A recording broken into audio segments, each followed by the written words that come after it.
Hey y'all, what's happening? Chinese here. Happy Sunday. So I wanted to do my Cinema Sundays today. Um, I'm going to suggest three films um, directed by Gina Prince Bythewood.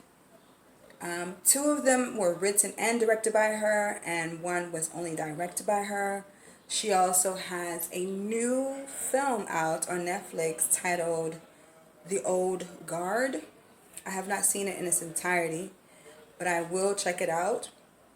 So that's her new joint. However, the films I have seen in entirety that were directed by her and written are that I love so much. The first one being Love and Basketball, uh, which I believe was released in 2000, I believe.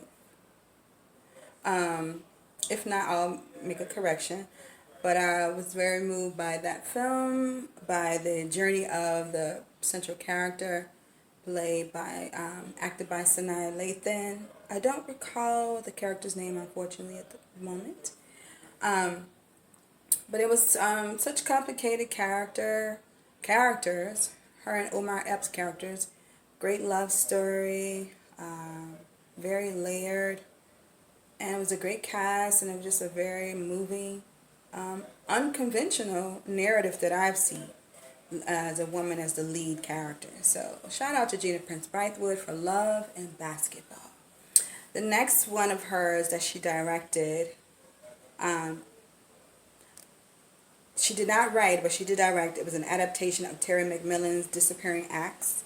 I love Gina Prince Bythewood's aesthetic. Um, Her collaboration with the actors, like she brings out to me like some of the her and the actor, they bring out some of the most strongest performances I've seen on screen.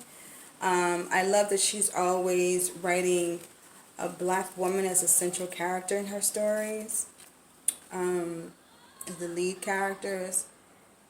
Disappearing Acts was one, I love that novel. I read it in my early 20s, and to see it adapted, was really lovely.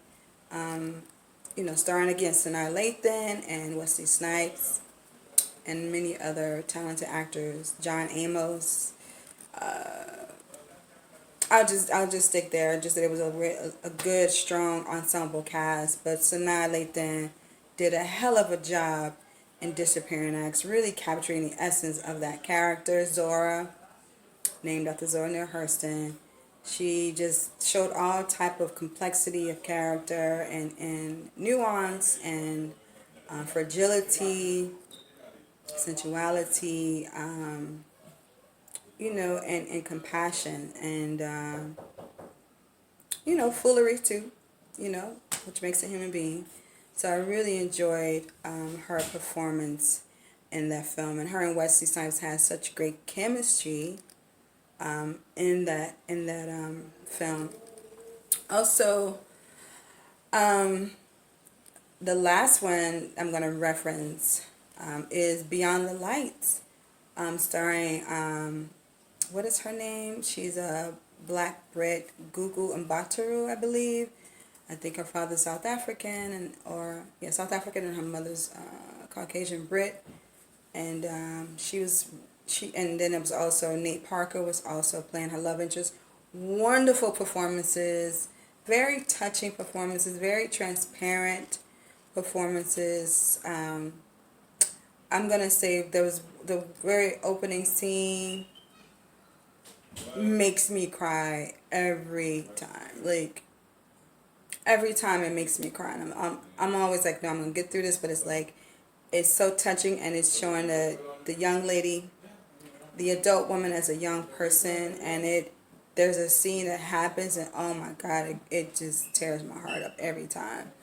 But it's a great journey that this character takes on, and it was so beautifully shot. Nate Parker did a great job. He's such a good actor, man. He's such a great actor. He's always delivering. They had wonderful chemistry, and I was just really taken in by that story. I was there from beginning to end, There were no scenes where I was like, oh, get over it. You know, not get over it, but like, let's hurry up, let's push past it. Like, every scene engaged me. I was really invested. So, again, the recap of the 3 films, and again, her new film is The Old Guard. It's on Netflix. And again, I'm going to check that out in its entirety.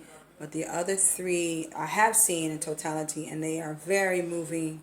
The performances are very moving. The stories themselves that she wrote and or adapted and directed are very touching. So check out Gina Prince Bythewood's body of film work. Again, that is Love and Basketball, Disappearing Acts. Again, she adapted. She did not write it. She did direct it. And lastly, Beyond the Lights. All right, and you can check them out. Beyond the Lights is on Amazon Prime, I believe, and YouTube. You can stream it. You can rent it or buy it on YouTube. The same for Love and Basketball, and Disappearing Acts. I'm not sure. I know I had the DVD. I know that's supposed to be. But anyway, I hope you check out those films, or if you have, let me know if you enjoyed them as well. All right, peace. Chinese.